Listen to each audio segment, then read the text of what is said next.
Hi, everyone. This is Kevin with Monarch, and I'm here for our next edition. It's going to be actually Coffee with Kevin. I've got one of our newest team members, Dave Carlin, on the phone or on our Zoom call. Hey, Dave.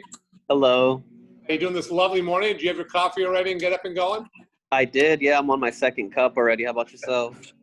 I'm on my about third cup. If everyone knows me, I'm a coffee fiend. So we're going to get going here. But, we brought Dave on board because on this call because Dave is a ton of experience doing PRP, working with customers and integrating PRP into the practice. So we've been having a lot of direct messaging questions and questions to our office asking about PRP. So I've got a list of questions, the kind of the most popular ones. So Dave, you and I will kind of try to answer their questions and see what we can educate people on. So Sounds Dave, good. I'm going to give you an easy one. Here's a little about what is PRP? Oh, good one. So that stands for platelet-rich plasma. And what it is, it's pretty much just taking the patient's blood and spinning it down into what's called a centrifuge and then reinserting it back into the patient. Interesting. So I always tell people it's kind of the opposite of what Lance Armstrong was doing when he got in trouble. So Lance was trying to add more red blood cells to his system. We're trying to take out the red and white blood cells and put that back in the platelets in the plasma, which have all the healing factors, the growth factors, all the kind of good things to do it. So platelet plasma has been around for a while and very successful out there, and actually started in orthopedics. So we've been very successful in the last several years doing platelet-rich plasma. But I guess it kind of leads into the second thing. It's been out for a while, Dave. Is this out of date? Is this something that people should be looking at a different option, or is this still a pretty hot procedure?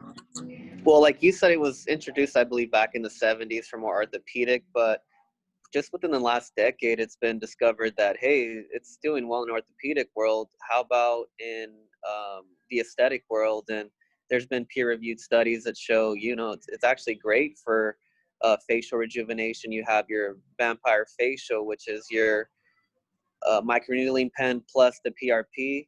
So what the microneedling pen is doing, it's creating the micro channels on the face so that your PRP can actually be applied topically and go to work with its growth factors, helps with elasticity, collagen levels, fine lines. For me personally, I was a cystic acne patient on Accutane, so it really helped me with my acne scarring and acne, really smooth out the texture, and I look 12 all over again rather than 35.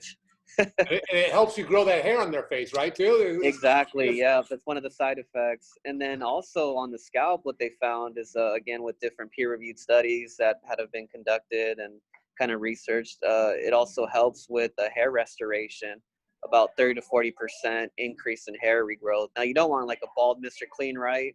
You want someone like me that's just starting to get like a widow's peak or thinning of the hair. That's going to be your ideal patient for hair restoration with PRP treatments. Interesting.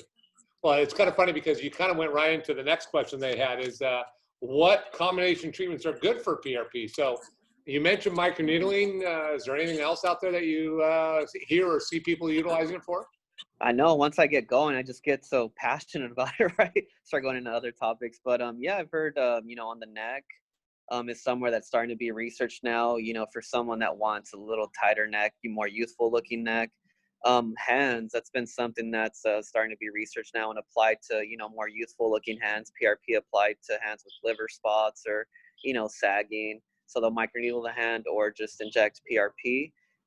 Also tear troughs, someone that's starting to have discoloration under, the bags, puffiness under the eyes, going in with the cannula and really just injecting that way into the tear troughs has been showing some good results there with PRP. But more for the color, not really for volume, correct? Correct, Kevin. Got it. Just wanted to clarify because I could maybe use a little bit there. But and then I guess the other question is, what is a typical charge now that we're talking about different areas? Let's say adding into microneedling or for hair. What are you typically seeing out there? So to the doctor, the practice, it's actually drives their ROI through the roof. If you have something that's microneedling or by itself, you're only charging about $300. But you add regenerative medicine like PRP into the mix, now you're charging anywhere from $700 to $1,000. You know, especially in like the Westlake, Calabasas area, they can get away with charging over $1,000, like $1,000 to $1,200 for that when it's a combination therapy. Nice. And then there's a lot of different PRP systems on the market. Obviously, we've got some of the best. You know, is there anything that you really want to kind of tell people to kind of look for when they're looking for a PRP system? Is it ease of use? What you know, what are they looking for? Yeah, absolutely. Be careful. Not our PRP systems are created equal. You have a lot of offices that are just using the, you know, the IVD tubes, the BD vacuum, those tubes that have, I think they're called Tiger Tops as a nickname. And on the label, the disclaimer actually says not intended for use to be pretty much introduced back into the body. So it's not to be your PRP collection tube, if you will. So be careful with, you know, use and stuff like that. You're assuming all liability as a doctor if you inject that stuff and the patient gets sick.